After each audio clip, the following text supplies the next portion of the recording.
walimu zangu, Al-Habibi kiongozi wa baraza la maimamu Burundi, Sheikh Jamali Saleh Lumona, alinitumia kwa WhatsApp video fupi, ilikuwa ni ya mheshimiwa mufti wa Jamhuri ya Muungano wa Tanzania. Allah muhifadhi mufti wetu, na mlinde na mtangulie katika kila jema analolifanya kuwahudumia Waislamu. Mufti alikuwa anakemea matendo ya mwanamume kwa mwanamume kulawitiana.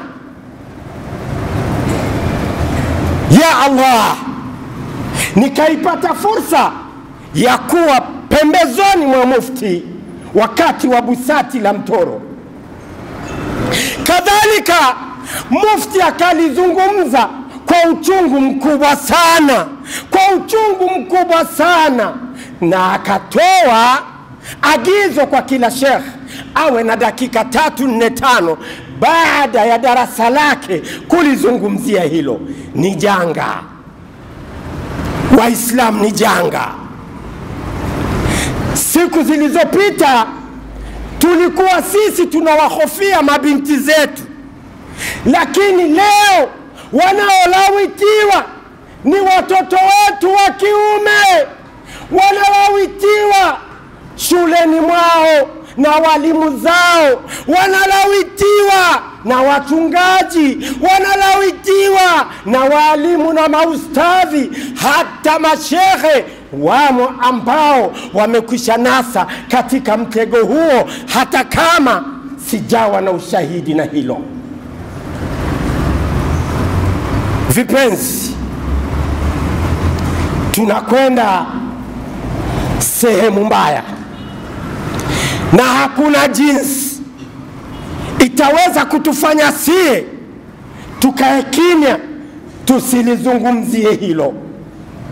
Anasema Allah subhanahu wa ta'ala, lu'ina alladhina kafaru min bani Israila ala lisani Dauda wa Isa ibn Maryama dhalika bima asaw wa kanu ya'tadun. Walilaniwa wana wa Israeli kupitia ulimi wa mtume Daud na Isa mtoto wa Maryam kutokana na uasi na madhambi waliokuwa wakiyafanya. Itazameni Qur'ani na mfumo wake kwa neno linalofuata, kanu la yatanahawna an munkarin fa'aluhu, kanu la yatanahawna an munkarin fa'aluhu. Suala la kuamrisha mema na kukataza mabaya halipo kwa imamu na wanafunzi wa imamu wangu, halipo kwa masheikh, lipo kwetu sote.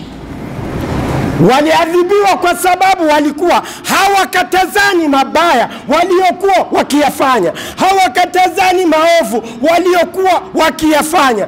Kanu la yatanahawna an munkarin fa'aluhu fabi'sa ma kanu yaf'alun. Ni maovu mno waliokuwa wakiyafanya. Vipenzi, niazimeni masikio yenu, nikupeni kisa hiki, na kila mmoja akichukue amfikishie mwingine. Ninaelewa wapo ambao walitamani kuwa nasie hapa, hawakuweza kwa sababu ni wagonjwa. Nilisafiri kwenda nchi ambayo si lazima kuitaja jina, lakini niliposhukia ndege kulikuwa kunaandikwa ni Terminal 1. Allah, nikitazama tiketi yangu naendelea na safari bado, lakini naondokea Terminal 5. Kiingereza changu mimi ni cha kuomba makande na chapati. Hawa nitawezana nao vipi? Lakini alitokea baba mmoja amevaa kanzu na kiremba, mashaallah, anakuja na msabihi Allah. Akafika nilipo, yeye alikuwa na mudu Kiingereza sawa sawa, akazungumza nao, akanambia, shehe, twende tukapande treni itupeleke Terminal 5. Nikamwambia, treni, mimi kutoka kwangu kuifuata treni ni kilomita 3, huko tunakokwenda kilomita 3, na begi nililonalo limejaa vitabu, nitafikaje? Akanambia, tazama mbele, ile ni treni. Tukaingia Terminal 5, tumeshuka, tumekutana na watu wanaokagua madawa ya kulevya, wamefanya kazi zao. Tumepita, tumepanda juu. Akanambia, umeswali? Nikamwambia, sijasali dhuhuri na al-asri. Akanambia, basi tusali. Tukasali. Akanambia, umekula? Nikamwambia, sijala. Akaniambia, twende tukale. Nikenda nikavamia baga, chai na mtindi, kisha akanambia tukae chini. Akaniuliza, billahi ya Mustafa, na kuuliza kwa ajili ya Allah, muomba, ewe Mustafa, niambie, una miaka mingapi unafanya dawa? Nikamwambia, miaka 30. Miaka 30. Akanambia, niambie, ni kitu gani ulichokutana nacho kilikuumiza sana? Vipenzi, ndugu zangu, vipenzi vya Mtume Muhammad sallallahu alayhi wasallam, siwezi kulizungumza hilo, siwezi. Lililo ni udhi sana maishani mwangu, nikiwa katika ulingo wa da'wa, siwezi nikalizungumza. Lakini yeye aliamua kunambia alilokutana nalo. Tegeni masikio. Ananambia,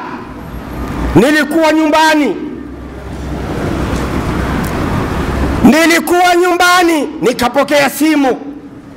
Kijana mmoja ananambia, Sheikh, nakuomba haraka njoo eneo ambalo tunaoshea maiti. Nikamwambia, hivi hukupata mtu mwingine zaidi yangu? Hapana shekhe, kila tunayempigia simu anakutaja wewe, na ndio maana tumepata namba yako. Ananambia, fatawakkaltu ala Allah, nikamtegemea Allah. Nikenda nikakuta watu 4 wamekwisha anza kazi, nikawasaidia. Lakini la ajabu, ile maiti, ule mwili ulianza kubadilika rangi, ukawa mweusi. Mtoto wa Kiarabu anabadilika rangi mpaka anakuwa mweusi kama mkaa. Kisha nikawa nagusa mwili wake, kadhalika mwili ni mgumu kama mkaa. Watu 5 kumgeuza tunashindwa. Nikasema, a'udhu billahi minash shaitani rajim. Kila dakika moja anatoa upepo, unatoka maeneo yake ya siri, harufu kali sana. Nikawambia, ya jamaa, asri'u, tufanyeni haraka tumalize. Allah, ilikuja harufu kali sana toka maeneo yake ya siri, harufu kali sana, hakuna aliyevumilia. Tukaondoka mule ndani, tunakimbia, kila mmoja anataka wa kwanza kutokea mlangoni. Allah, anasema tulipofika nje, wapo waliokohoa mpaka wanakohoa damu, na wapo wengine tuliokuwa nao walitoa vilivyomo tumboni walivyokuwa wamekula, vyote wakaviacha, au kwa lugha fupi, si aibu, wakatapika. Allah, nikauliza, hii maiti na ndugu? Akasema, yule. Njoo. Nani kwako? Mtoto wa baba mkubwa. Alikuwa na swali kimya. Matendo yake yalikuwa yapi? Kimya.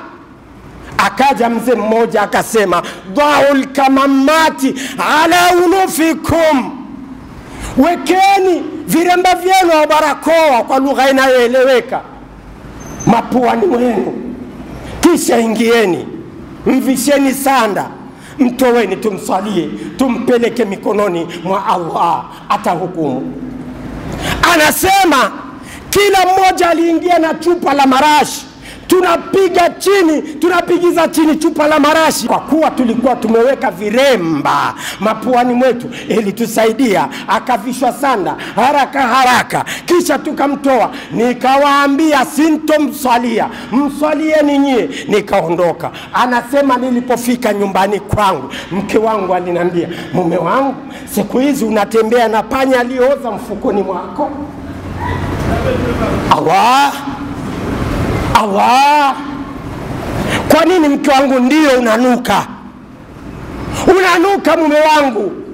Anasema nikamwomba idhini mke wangu aniwekee nguo kwenye mfuko, kisha nitoke nende nitafute hoteli kwanza, nitupe nguo hizi, nioge, nivae, nilale, nitarudi kwa mke wangu baada ya siku 2. Anasema nilichukua hoteli. Siku ya kwanza harufu ilipungua, siku ya mwisho harufu ikakata, na zile nguo nilizitupa.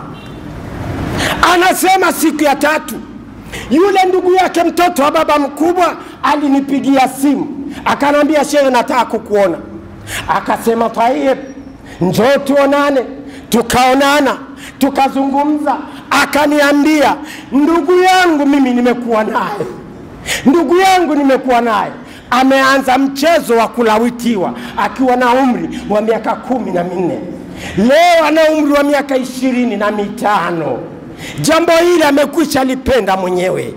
Amemwambia baba yake na mama yake, mimi ninakwenda kufungishwa ndoa na mwanamume mwenzangu. Allah, inna lillahi wa inna ilaihi rajiun. Na hata pale mama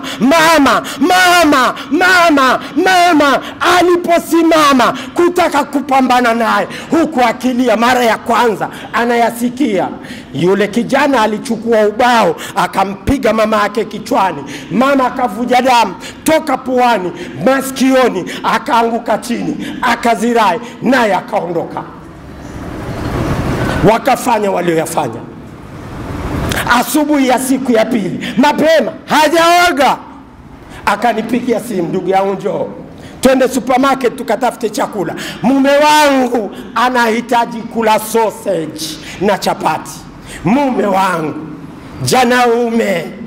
janaume li shetani, li ibilisi, linamwita mwanamume mwenzake kwamba ni mume wake.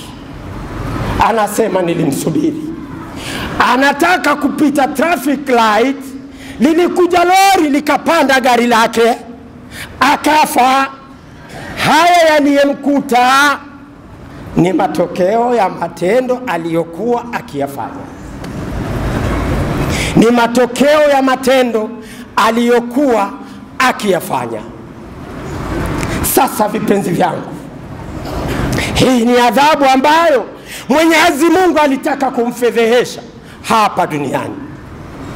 Wewe uliye nami hapa, tujiulize, watoto zetu ni salama?